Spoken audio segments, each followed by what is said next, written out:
বাচ্চা, তুই এটা কি করেছিস? হ্যাঁ, তুই আমার হাত থেকে কোকটা কেন ফেলে দিলি? ম্যাডাম এই কুকটা খান না। কেন?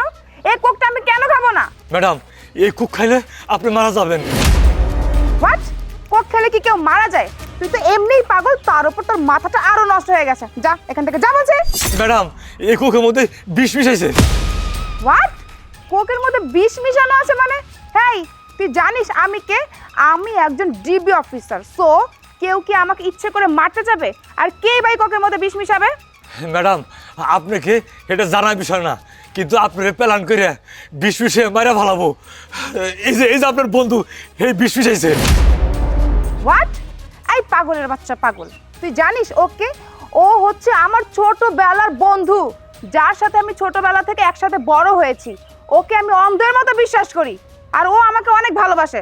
তো ও কেন আমাকে বিষ খাইয়ে মারতে যাবে? ম্যাডাম আপনার বন্ধু এই কুকের মধ্যে বিষ মিশিয়েছে, আমি নিশ্চয়ই দেখছি। ম্যাডাম তুমি বিশ্বাস না করেন, তাহলে এই কুকটা আপনার বন্ধুরা খাওয়ান, তাহলে টের পাবেন। ঠিক আছে, তুই যেহেতু বলেছিস, তুই নিজের চোখে দেখেছিস যে আমার বন্ধু এই কোকের মধ্যে বিষ মিশিয়েছে, ওকে ফাইন, আমিও তোর কাছে প্রমাণ করে দিব যে আমার বন্ধু কখনো আমার সাথে এরকম বেমানি করতেই পারে না। খাওয়ান। সূর্য, ধর তো এই কোকটা খা। আরে আমি কোক খাবো কেন? আমার ঠান্ডা লেগে আছে, দেখিস না যে গলায় মাফলার পিছিয়ে রেখেছি আর গলা বসে গেছে। আমি কোক খেলে সমস্যা হবে দোস্ত, আমি খাবো না, তুই খা।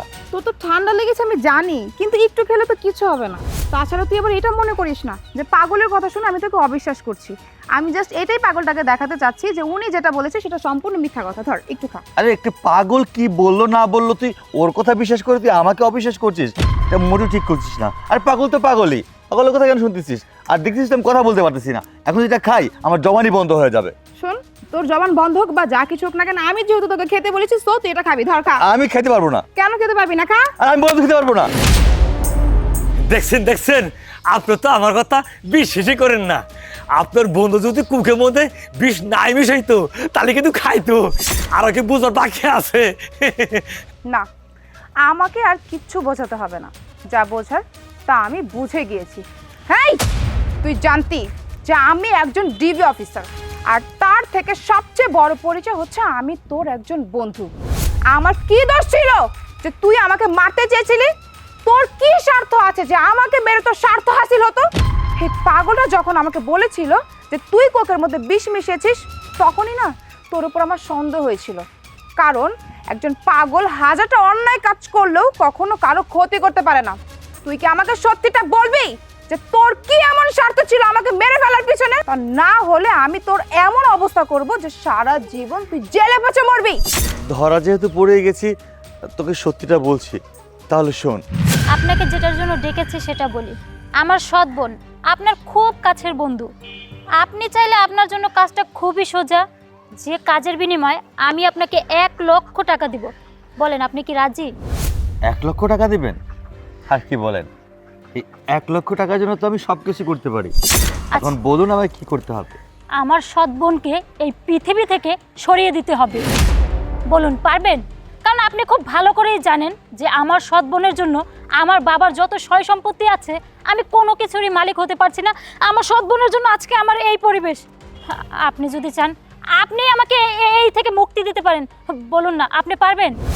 ঠিক আছে, টাকা যেহেতু হাতে পেয়েছি, কাজ তো করে দিতেই হবে। আমি আবার টাকা হাতে পেলে কোনো কিছু তোয়াক্কা করি না, যেভাবে হোক কাজটা কমপ্লিট করি। আসি তাহলে। আচ্ছা ঠিক আছে, এবার আমি সব কিছুর মালিক হব। যত টাকা পয়সা সব কিছুর, বাবার সয় সম্পত্তি সব কিছুর মালিক হব শুধু আমি। আমার বোন কিচ্ছু পাবে না এই দুনিয়া থেকে। ওকে একদম সরে যেতে হবে, মরে যেতে হবে। দেখ দোস্ত, এখানে আমার কোনো দোষ ছিল না। আমি টাকা পেয়েছি তাই কাজটা করেছি। তার কারণ হচ্ছে তুই আমাকে অনেক বিশ্বাস করিস। আমি যখন যা দিই তুই তা খেয়ে নিস, তাই ভাবলাম এটাও খেয়ে নিবি। তাই অনেক টাকার বিনিময়ে আমি তোকে মেরে ফেলতে চেয়েছিলাম। ছি, তুই আমার বন্ধু, তোকে আমি অন্ধের মতো বিশ্বাস করতাম, আর তুই সেই বিশ্বাসের সুযোগটা কাজে লাগালি। হেই, তুই কি করে পারলি আমার সাথে এরকম বেইমানি করতে, গাদ্দারি করতে? তুই কি ভুলে গিয়েছিস আমার অবস্থানের কথা? তুই যখনই বিপদে পড়েছিস তখনই আমি তোকে সাহায্য করেছি, তোর পাশে এসে দাঁড়িয়েছি, তোকে সাহায্য করেছিলাম, সব বিপদ থেকে তোকে উদ্ধার করেছিলাম। আর তুই আমার ছোট বোনের কথা শুনে তুই আমাকে খুন করতে চেয়েছিলি, মারতে চেয়েছিলি। আমি তো আমার ছোট বোনের সাথে বুঝেই নিব, কিন্তু তার আগে তোর সাথে বোঝাপড়াটা সেরে ফেলি। এই তুই কি মনে করেছিলি বন্ধুকে বিশ্বাস করা কি অপরাধ? হ্যাঁ, আমি তো তোকে অন্ধের মতো বিশ্বাস করেছিলাম, আর তুই আমার সাথে বিশ্বাসঘাতকতা করেছিস। এর শাস্তি তো তোকে পেতেই হবে। এখন তোকে আমি 14 শিখে ভরবো, তারপর যাবজ্জীবন কারাদণ্ডে দণ্ডিত করব। এই কথাটা তুই ভুলে যাস না। চল আমার সাথে, চল। আমার ভুল হয়ে গেছে, আমাকে তুই ক্ষমা করে দে বন্ধু। মাফ না, তোকে তো আমি কোনোদিনও মাফ করব না, বরং তোকে এখন আমি 14 শিখের ভিতরে ভরবো। আপনাকে অসংখ্য ধন্যবাদ, কারণ আপনার জন্য আজকে আমি এখন পর্যন্ত জীবিত আছি। আচ্ছা চল চল বন্ধু